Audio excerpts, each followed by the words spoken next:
fact, the last thing you should be thinking about at the age 65 is money. The last thing you should be thinking about at age 25 is money. Learn how to trade stocks online with goldenpennystockmillionaires.com and see how you can take as little as $250 and see it turn into blockbuster profits. I'll tell you what, click the link below this video and I'll give you more information on how. Click the link below this video to learn more. He's been called the Oracle of Omaha, the Sage of Nebraska, and from a young age, he knew he would be rich. I could figure out when I was 10, if I had a fairly long life, I was going to end up with a lot of money. He was right. 70 years later, he was the richest man in the world, a tycoon with a rock star aura. I've never known anyone as focused as he is. It's amazing. He wants to be the best he can be at what he's doing, and what he's doing happens to make a lot of money. Warren's very young and energetic. Warren is super interested in the latest things going on, and there's so much that you just absorb from Warren's approach to things. But among all those winning bets, there have also been dramatic brushes with financial disaster.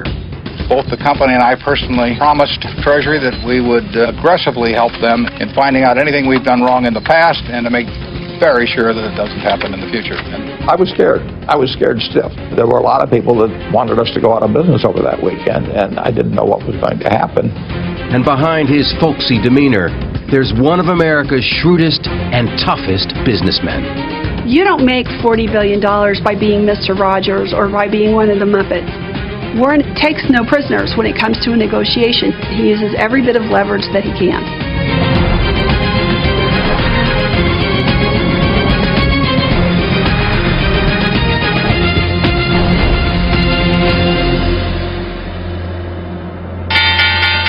This is going to be one of those days that lingers in the mind. Anyway, the Dow was down 200 or 300. Nobody knows what's in these bundles. A Category 5 test of our financial life. It was a terrifying moment in U.S. financial history. In 2008, some of Wall Street's biggest banks and investment firms were about to fail, threatening to take much of the world's economy down with them. Inside the citadels of money and power, desperate calls for help went out to the same person, as dramatized in this HBO TV movie. We're thinking of reaching out to Warren Buffett. great. You and Buffett go back, right? Do me a favor and call him. Tell him leaving us rock solid. During the days that the financial crisis was unfolding, he was viewed as the go-to person. If you're in trouble, Warren Buffett can save you. For most of his life, Buffett avoided the Wall Street ways of risky speculation. In fact, he stayed far away from Wall Street itself. Warren really is a product of Omaha, especially in the era that he grew up there. The virtues of modesty, thrift, plain-spokenness, and Warren really exemplifies those. Warren Buffett still lives and works just a short distance from where he was born in 1930. And it was here in Omaha that he began his obsession with all things financial. It hit me right away. It was like kids that like to play the piano early or something of the sort. I always liked numbers. I knew I was going to be interested in stocks the rest of my life, but probably at the time I was, 8 or 9. I used to keep charts on all kinds of stocks when I was that age. My aunt gave me a world almanac, so I memorized the population of all cities of any real size. But I just like numbers. It was not limited to business numbers at all.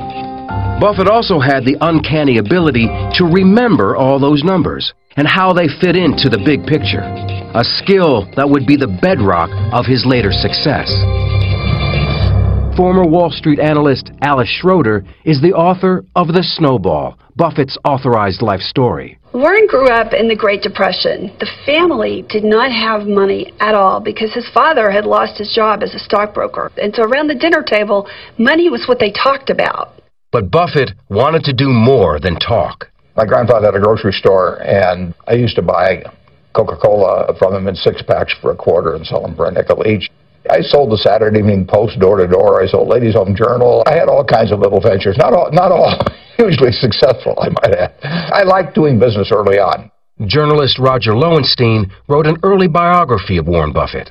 Then he gets into more exotic things. He collects golf balls. He gets other kids in the block to do that with him. They collect golf balls and resell them. He's picking up stubs at the racetrack when he's 10, 11, 12, because some of them haven't been used yet. He grows up knowing he wants to make money. You know, investing in business comes later, but it's in him. Buffett made enough from these ventures to do what, until then, he had only dreamed of doing, playing the stock market. First stock I bought was City Service Preferred. It was a stock that had passed the dividend for how many years? 20 years or something like that. And so it had large accumulated dividends, and it was selling at 38 and a quarter, and I bought 3 shares. I went all in. That was my entire net worth. At the same time, Buffett's stockbroker father, Howard Buffett, had won a seat in Congress as a conservative Republican, and in 1943, he took the family to Washington. It was a chance for Warren to start a new business, delivering papers for the Washington Post. Well, I started with a couple of routes because I was good about delivering papers on time. So then they gave me these absolutely prime routes. Got up to where I was making probably $150 a month or something, which was a lot of money in that. And I was making it all before I went to school in the morning, so it was good. Savings from those paper routes became the seed money for his later empire. I'd made $9,800, and I made most of that delivering papers. I delivered about 500,000 papers, and I made about a penny a piece. So I made about $5,000 for the delivery of papers. After high school, he was ready to go full-time as a businessman and investor, but his father convinced the 16-year-old Buffett to go to college first. At the Wharton School of the University of Pennsylvania, he roomed with fellow Nebraskan Charles Peterson. He was very immature. He wore tennis shoes, or if he wore shoes other than that, he had a hard time having them both be the same color. He may have a black and a brown shoe on and never know the difference. Hair messed up.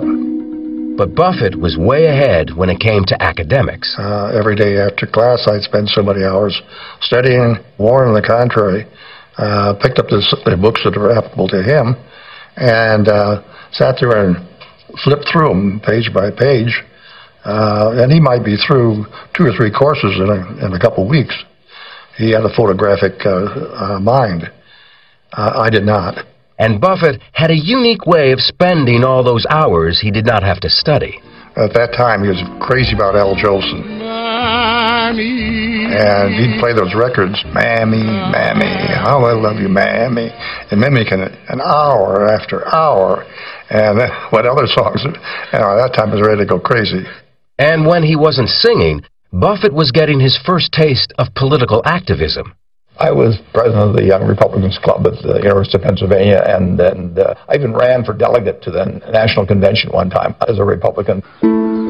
After breezing through college, Buffett went to interview for Harvard Business School. I was 19 at the time, and the fellow spent about 10 minutes with me. He said, you better come back again later. It was very clear I just wanted the interview.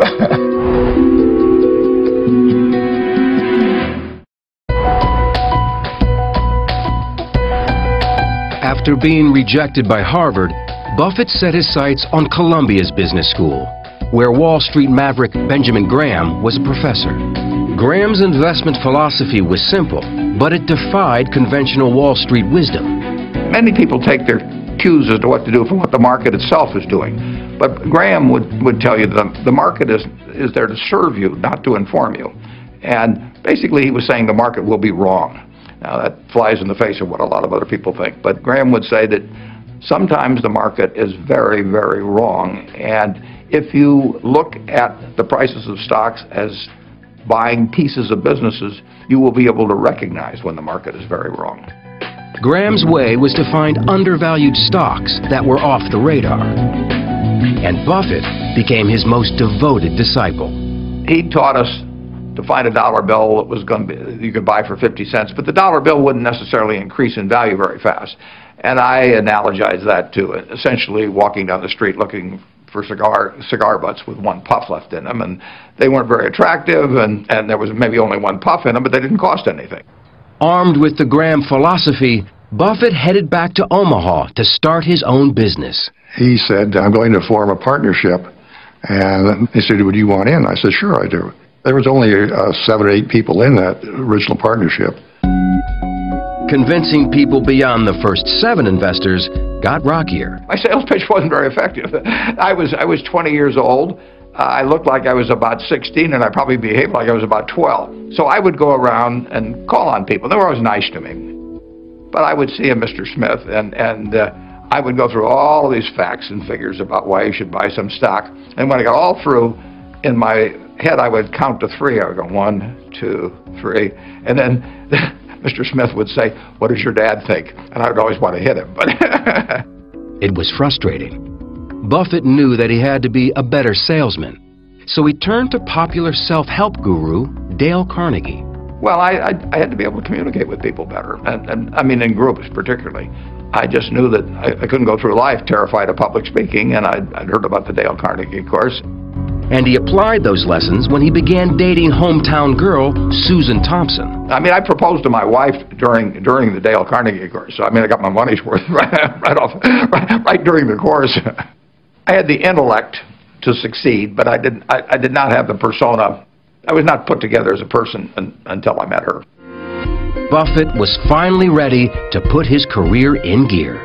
He was picking stocks that others were ignoring, and his stocks kept going up. Little by little, word spread around Omaha that the kid knew what he was doing. He's devouring every annual report, and they stay devoured. He remembers them, and he's got these balance sheets in his mind so that if a stock gets cheap, 3 years later, he remembers what the fundamentals of the company are. This is a buy now. In the first 5 years that Buffett was in business, the Dow rose by 74%, while Buffett's investments had gone up 250%. In 1961, at the age of 30, he reached millionaire status. Friends like Stan Lipsey saw that he was still operating as a one-man band. His study was right off the bedroom in their house. He wasn't even in an office building at that point. And they had 3 kids, and people joke about Warren not knowing his kids, and that's, of course, a great exaggeration. But the fact of the matter, Susie stabilized the family so that Warren could do the studying that he needed. His wealth was growing rapidly, but you couldn't tell that from the way the family lived.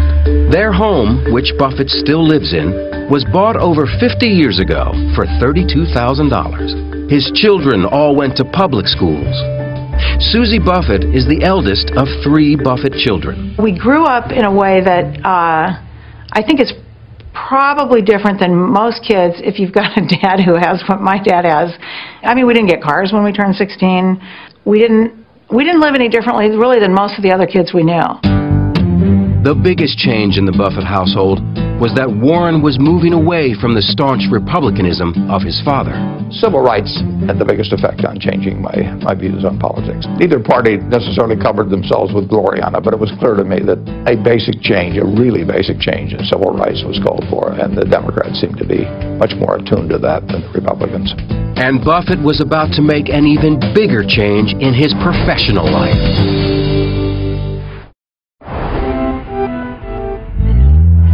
In his 30s, Buffett wanted more than just being a stock picker. He wanted to find companies that he could buy a controlling interest in, and he found one 100 miles away in Beatrice, Nebraska. Dempster Mill was a company that was really not doing very well. It was in the windmill business. Windmills now have come back, but it was not a good business to be in 50 years ago. But the stock was selling very cheap, so I started buying stock in that. It was a business that had built up a lot of inventory that it didn't need, and it had a labor force that was too big. So it was a company that just needed to be downsized. And of course, the town that it was in was very small, and it was the main employer. 100 people lost their jobs, and Buffett took the heat. What it taught Warren Buffett was that he did not want to get involved anymore in businesses that had labor problems, where he would have to fire people, where he would have to get involved personally in the management. He wanted somebody else to do that. It became another guiding principle of Buffett's evolving master plan. Buy businesses whose management you trust enough to leave in place. Buffett's next big investment also looked like a potential failure. It was a textile mill called Berkshire Hathaway, whose stock was selling for $7.50 a share. We bought a textile company that was destined eventually to go out of business, just like every other New England textile company did. It was a mistake. Glenn Tung is a managing partner for T2 Partners. Berkshire Hathaway was not a good business. They didn't have a competitive advantage that allowed them to earn a sufficient return on the capital invested in the business. So while they were profitable to some extent, that profitability was inexorably being squeezed. When the cash was extracted out of Berkshire Hathaway, it was reinvested. First major reinvestment that was enormously profitable was the insurance business, and that drove everything that Berkshire Hathaway did from then on. Andrew Fry is a reporter for Bloomberg News. So they moved the company basically from textiles to insurance. And part of the reason was because the industry itself generated profits, but also because through the premiums that they gathered up from their policyholders, Buffett was able to take that and make his stock investments. It's called the float. Money comes in interest-free from insurance premiums, which then gets invested in other businesses. And while the textile mill eventually died, he kept the name Berkshire Hathaway, which would live on as the name of his soon-to-be multi-billion-dollar company. Rather than try and rename it every few years based on what I just bought, why not just stick with the original? People know what Berkshire Hathaway is about. It says so much about him, about Buffett, that he sticks with Berkshire Hathaway. Anyone else, they would have gone to, BH, Diversified Resources. He likes it. He likes the history of the company. He's not a changeling. Buffett was now on a roll, buying bargains like See's Candies and Blue Chip Stamps, a popular shopper's loyalty program of that era. Like the insurance business, it delivered interest-free cash that could be used for future investments. I think I have just enough books. It's quite a business. And he'd found a professional partner who was as market-savvy as he was, Charlie Munger, who was working as a lawyer when the two first met. Well, Charlie Munger actually grew up a half a block from where I live. He worked at my grandfather's grocery store, as did I, but he was 6 years older, and I never knew him at all in Omaha. And then through a mutual friend, we got introduced. In about 10 minutes, I knew that this guy and I were going to do a lot of things together over the years. When I met Warren, he immediately started telling me how much better his way of making a living was than mine, and that I was too smart to stay in such a silly business as law practice when I could go into his business of running an investment partnership. And it took me about 2 or 3 years to realize he was right. In the late 1960s, Wall Street was in the midst of an unprecedented boom. Stock prices were soaring as everyone rushed into the stock market. But for Buffett, it was time to get out. I was running a little over $100 million and had a lot of happy partners. And I wrote them a letter and I said, I don't know how to play in this game anymore. The valuations have gotten to where I can't find things. I terminated my partnership in 1969. It seems counterintuitive, but Warren has always quoted Gus Levy, who said, "Be greedy when others are fearful, be fearful when others are greedy." And Warren knew that the party would come to an end and that at some point the bubble would burst. Buffett was 40 years old and was worth more than $25 million. But without the partnerships to oversee, he started getting restless, and in 1973 made a fateful decision to buy into a California bank called Wesco. The problem was, Wesco was in the middle of a merger deal with another company. And the next thing you know, the company that was going to buy Wesco complained to the Securities and Exchange Commission that Warren was trying to bust up their merger, which would have been illegal. And so an investigation launched. The SEC went through every nook and cranny of Buffett's businesses, and what they saw alarmed them. Buffett and Munger's investments were a complex spiderweb of ownerships and cross-ownerships. We had drifted in since we had several companies, so the whole thing looked like so much spaghetti that had been done for some evil master purpose. We didn't feel we'd done anything improper, but there were a lot of rules, and the question was whether we'd violated any of them. Stanley Sporkin was Director of Enforcement at the SEC. Anytime you find that things are so wired that they take a long time to be able to understand them, that types of activity like that raises a suspicion that maybe somebody is doing that to get away with something. What also raised investigators' suspicions was that Munger and Buffett were offering Wesco shareholders a higher price for their stock than they could get on the open market. So we just kept buying until our allotment ran out at 2 or 3 points higher than we had to. Well, that was a very eccentric thing to do, but we thought it was the right way to behave, and the SEC went berserk. You can't manipulate a stock. In other words, you can't take actions for the sole purpose of causing that stock price to increase. And if you do, it violates the law. The accusations stung. The Wesco investigation was really the first time that anyone had ever challenged Warren Buffett's reputation. And he responded to it almost as though a rattlesnake were about to bite him, because it really threatened his career. Trying to head off disaster, Buffett's lawyer made an unorthodox appeal to Stanley Sporkin. And saying, look, Stan, even though this doesn't look good from your standpoint, I want you to take into account the character of the individual. In my view, meaning Rickershauser view, he probably is going to be the #1 person in the financial services industry of all time. The appeal worked. Buffett's company, Blue Chip Stamps, was fined just over $100,000, but no charges were filed against Buffett. So he became even stricter, even more proper in his behavior and in worrying about his reputation.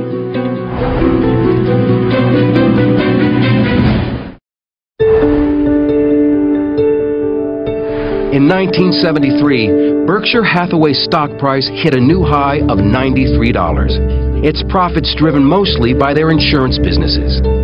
Buffett also owned stakes in banks, clothing makers, and candy factories. But there was one business he was passionate about owning. I love newspapers. I mean, I started reading newspapers. You know, my dad would bring them home when I don't know whether it was 6 or 7 or 8, and it was the first thing I'd grab. You know, my sisters would grab them too. We all liked to read. His first newspaper purchase was an Omaha weekly called The Sun. The Sun was a very small business. I mean, it had never made any money at all. Stan Lipsey was the publisher of Sun newspapers. We were a weekly publishing against a daily, so we had to initiate stories, hopefully investigative pieces, and we'd sit there and brainstorm what we could do. At one meeting, Buffett suggested doing a story about Boys Town, a legendary home for orphan boys located just outside Omaha, and made famous by the 1938 movie with Spencer Tracy and Mickey Rooney. 4,000 boys have passed through this city of little men. It was sort of common knowledge around Omaha that the money was pouring in there, and the number of boys had gone down. They'd had 1,000 boys at the peak. And now I knew the population had gone down, so I thought there was a story there. Buffett knew that charities like Boys Town had to disclose their net worth in a federal form called a 990. So Warren said to us, go to Washington and get the Boys Town's 990, and you'll have a lot more information. And that was about the most important piece of information we could lay our hands on. That led to the headline, which was 700 boys with $209 million, and the kicker, the overline was Boys Town, America's richest city. The story won a Pulitzer Prize in 1973, a rare honor for a local weekly newspaper. There was a phone call from Stan Lipsey, and he said, we won the Pulitzer on this. It was a big day. Buffett now had a taste of the big leagues, and he wanted more. He set his sights high on the influential Washington Post.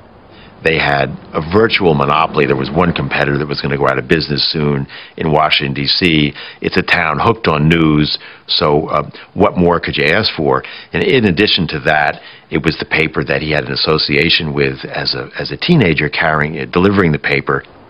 At first, Buffett wasn't sure how much he wanted to invest.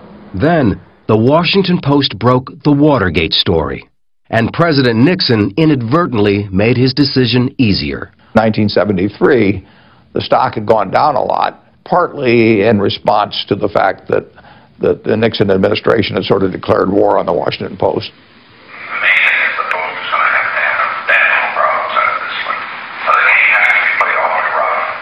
The stock eventually fell, I think, from 38 to like 15 or so, and we bought a lot of stock in a very short period of time. I mean, people were barreling out of the stock, big institutional investors. And the interesting thing is when we were buying that stock at $20 a share, if you'd asked the people who were selling it to us how much the company was actually worth the businesses, they would have said $100 a share. But they sold it anyway.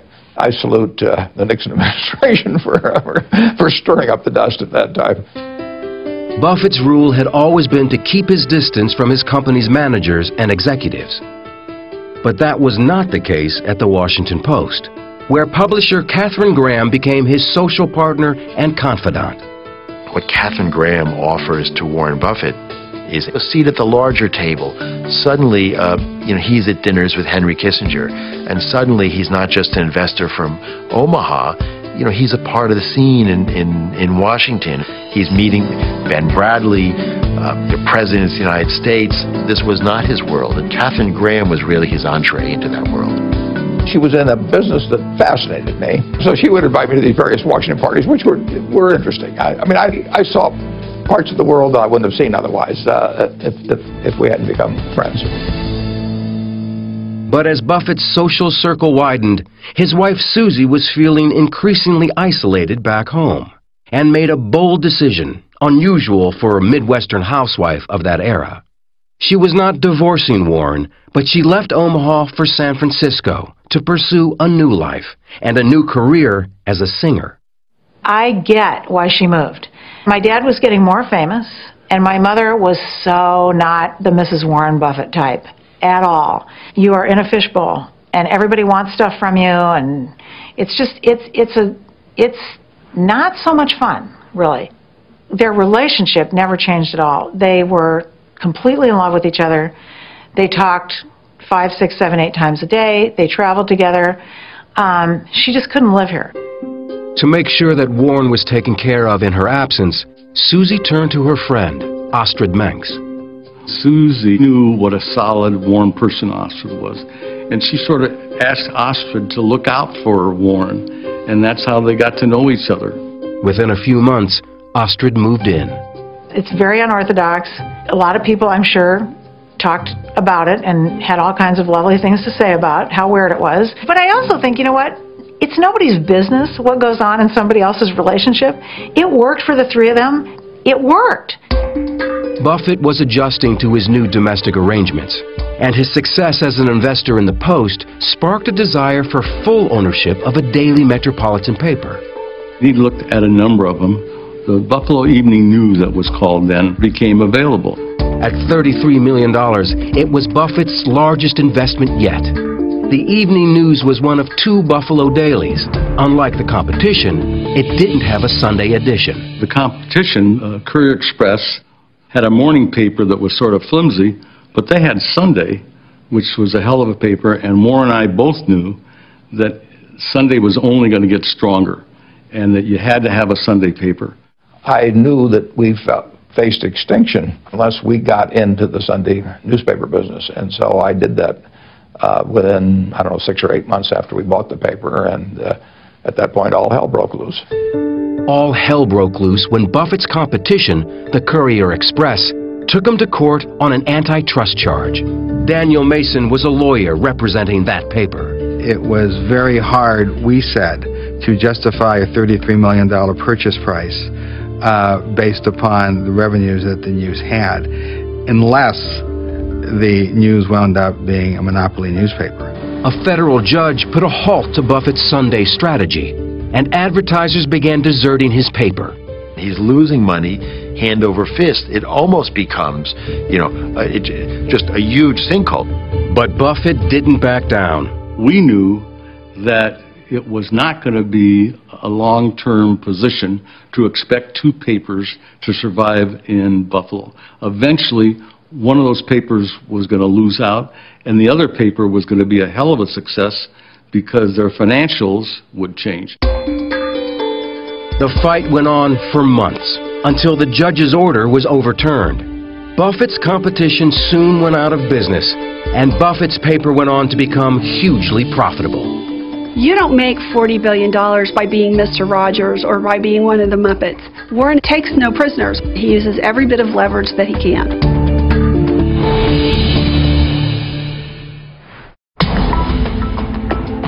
In 1985, Berkshire Hathaway stock was $2,000 a share. Buffett was now a billionaire. That same year, he made history yet again when he helped finance Capital City's takeover of the American Broadcasting Company. It was the biggest media deal ever, and one that also led to guest appearances on ABC soap operas. Warren, are you thinking of buying out a cosmetics company? Oh, Erica, I'd never dream of going in competition with you. Oh, well, that's a relief. But home was still Omaha, and Buffett saw himself standing apart from the high-flying ways of Wall Street. He was famous for sayings like, if you want to make a lot of money, hold your nose and go to Wall Street. And he had a sign in his office that said that Wall Street was about bulls, bears, and bum steers. But in 1987, Buffett decided to invest $700 million in what was then the nation's largest investment house, the powerful Salomon Brothers. So when he invested in Salomon, which was the classic quintessential Wall Street firm, people said, what is Warren doing? But what always happens with him is, if the chance to make money is big enough, some of these concepts sort of get put by the wayside. But a few years after Buffett's initial investment, Salomon got into big trouble. It turned sour when I got a call in August of, I guess, 1991. They sort of hinted to me about the problems that were coming. A trader named Mosier had done some very bad things in the U.S. government bond market. Those bad things included illegal moves by that Salomon trader to corner the bond market, by using unauthorized accounts to increase Salomon's share and force out their competitors. Derek Morn was a vice chairman at Salomon Brothers. Though he had no involvement in the scandal, he was appalled at what was happening. To me, it was clear that we'd broken the law. We'd interfered with the workings of a critical market, and that the Treasury and the Fed would be less than amused. But the worst was yet to come. Salomon executives found out about the deception, but delayed in reporting it to the authorities. That understandably infuriated the U.S. government, the Federal Reserve, the U.S. Treasury, everybody, when it was found out that they hadn't promptly acted. As CEO of Salomon Brothers, John Goodfriend was taking the blame for the mess. I remember it vividly. When you make the front page in the right-hand column of the New York Times and you picture, but you're a fool, which I probably was, my disrepute became national. Should have been one of the worst days of my life, and probably was. I told Tom Strauss and John Meriwether that we had to go. Talk on Wall Street that Salomon's top officials were offering to resign to prevent the firm's possible debarment as a primary dealer in Treasury securities. The CEO had departed the scene in the company of his lawyers. We were effectively decapitated. In the meantime, this highly leveraged institution is floating in free space. Goodfriend made one last desperate attempt to salvage the company with the only solution he had left: a phone call to Omaha, Nebraska. And he says to Buffett, I'm going to have to resign. We need you to come in and be the CEO. Goodfriend needed someone who both had the confidence of the government and in some larger way the confidence of America to say, yes, this is the Wall Street guy we trust. And literally there was only one person in America who could fit that description, and that was Warren Buffett. And I wasn't involved in the thing so that I was not tainted. The hope was that I would be credible with all the people that were mad at us. There were a lot of them. When Buffett arrived in New York, the company was in a state of panic. There's no future and there's no present for an indicted financial firm. The firm would have folded. I was very clear, and I advised Warren of what the consequences would be, which not only that the firm would fail rapidly, but that there would be significant systemic impacts on other institutions. Buffett was now helming a company about to go down in disgrace. Warren used to say that it takes a lifetime to build a reputation and 5 minutes to lose it. And he was afraid that Salomon could be that 5 minutes for him. It was August 18th, 1991. Treasury Secretary Nicholas Brady had ruled that Salomon was out of the bond business. It was announced at about 10 in the morning on a Sunday. The U.S. Treasury had knocked us off the list of really acceptable people, primary dealers, that would have been a death blow to the company. So I had to get that changed by the time Tokyo opened. He only had a few hours. Once the Tokyo markets opened, the firm's fate would be sealed. The Japanese banks could have begun a run on the bank by selling our stock, by liquidating their positions with us, by demanding cash. They could very quickly drain the firm of its capital and its liquidity. That momentum would transfer to the London market, and by the time New York opened, we would have been in acute crisis. Buffett called longtime confidant Charlie Munger into New York for an emergency meeting. I will never forget that as long as I live. That was the most awesome moment in my life, because that would have been a national calamity. And it looked for a long time as though the government was just going to say, "The hell with you, Solomon." Warren Buffett spent the entire day in frantic phone calls to Washington, trying to get the feds to back off.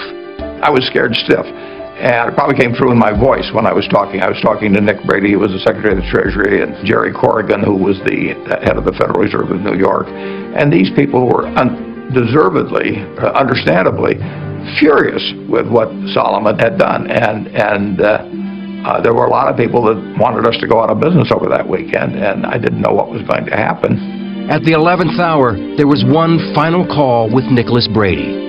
There was a big emotional catch in Warren's voice when he was talking to Nick, and I think Nick realized that if he's that disturbed by this, maybe he's right that we should back off just a little. He didn't have to back off very much, just a little bit, and it prevented the calamity.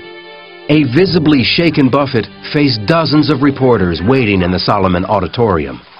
The Treasury saw the Solomon Inc. Board of Directors today take some major steps to install new management. Both the company and I personally promised Treasury that we would do everything we could do to aggressively help them in finding out anything we've done wrong in the past, and to make very sure that it doesn't happen in the future. And they want that, and they need it, and they're entitled to it. Buffett emerged the hero, his reputation more exalted than ever. Warren Buffett meeting with the financial community, signing autographs. They love him. The man with the squeaky clean image who's trying to clean up the mess at Solomon Brothers. I'm going to be the American Bar Association's Man of the Year. I mean, we are spending a lot of money on legal fees. John Goodfriend found himself cast as the heavy. You need a villain. Somebody who led all these people astray and did all kinds of bad things. But I didn't see how I could fight it. I couldn't put Solomon at risk. Warren and Charlie were not our advocates in this situation. They maintained their purity, and we were down in the dumps. Life. But Warren's work wasn't over. To seal the deal, he had to personally take charge of cleaning up at Solomon Brothers. It was miserable. I was there 9 months and 4 days, and it's not an accident that I can tell you 20 years later exactly how long I was there. But it was important that it get done. I wouldn't wish it on anybody, and I wouldn't wish what happened to the firm, on anybody. But in a sense, I learned a lot.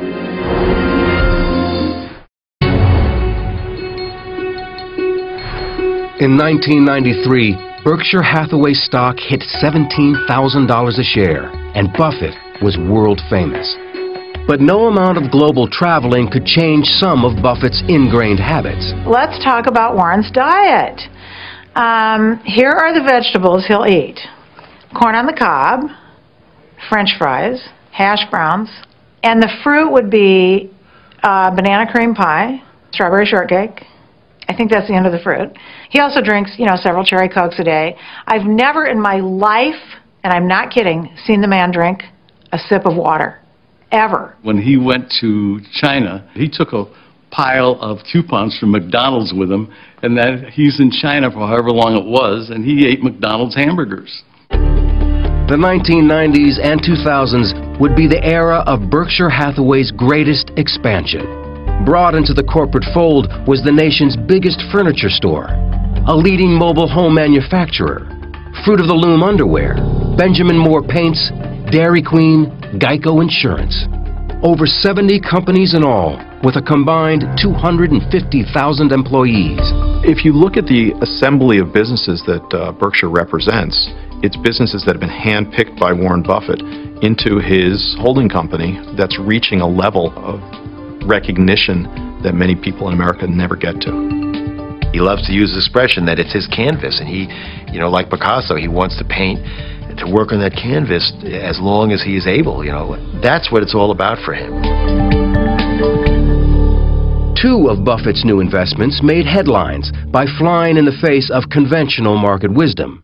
He bought his hometown newspaper, the Omaha World Herald, and he bought the Burlington Northern Railroad. Suddenly, Warren Buffett invested in it, and wow, railroads were the hot thing because they had all these virtues that somehow nobody recognized. That is the thing that Warren Buffett has done over and over, is he invests in something and then everybody looks at it and says, I saw it there. Why didn't I recognize these things all along?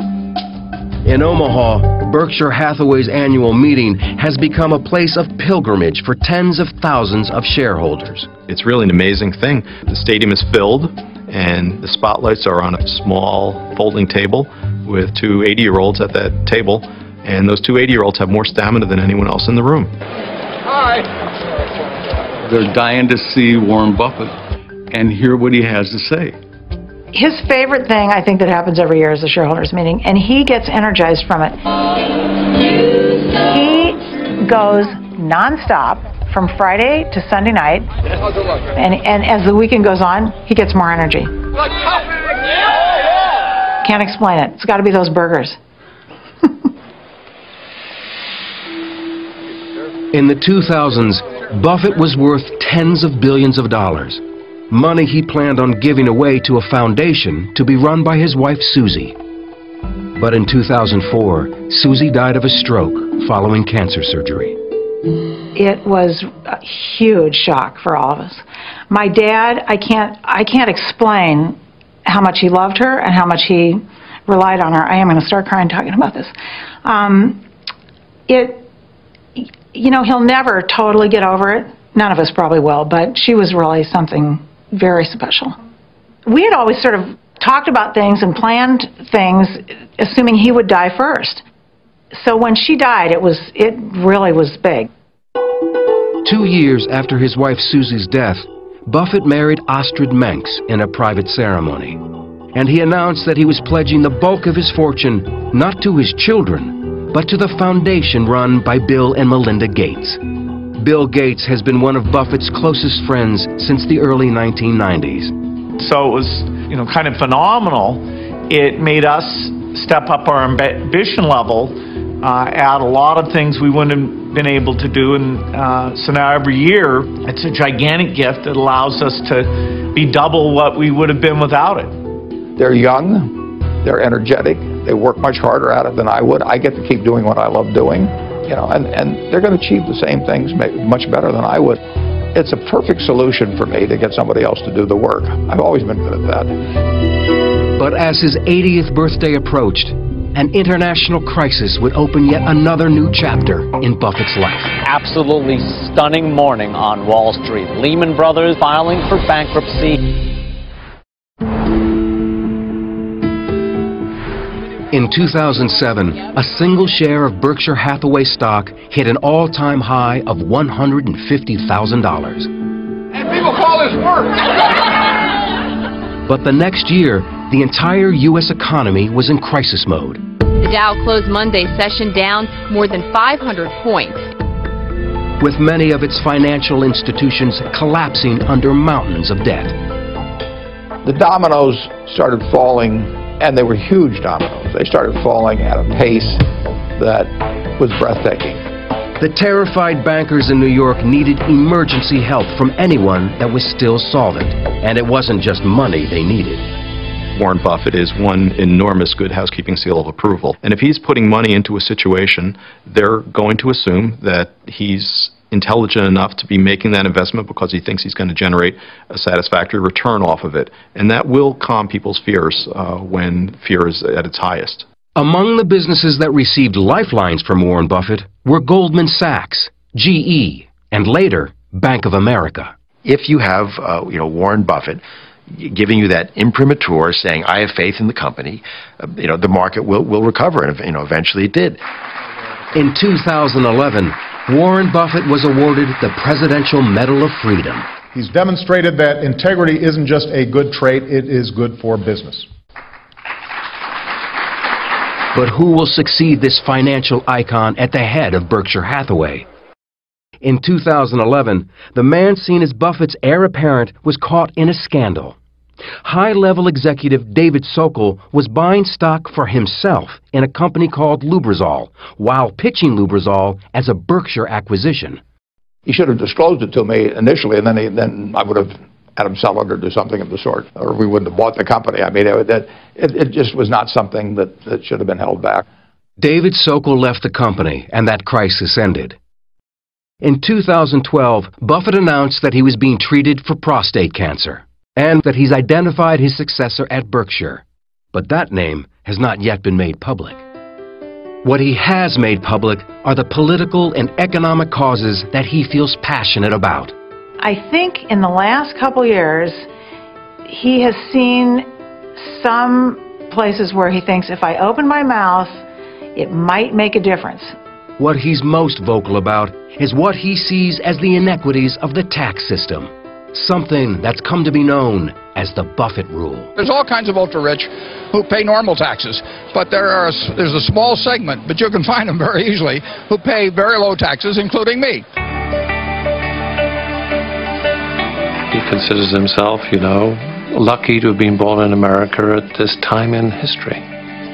Buffett is just a unique character who came along in a period when America became fascinated with finance, who did it better than anybody. He's been able to bring Wall Street back to Main Street in a way that I don't think we'll ever see again. I think he's one of the most memorable people I've ever met. He's touched a lot of lives with what he's done, and everybody that he's dealt with has made money doing it, and it's improved their life. There are really no people like Warren where we should sit back and benefit from the deep thinking he's done about business since he was very young. I think it's all about, I'm the world's greatest investor, and I've got $40 billion to prove the point.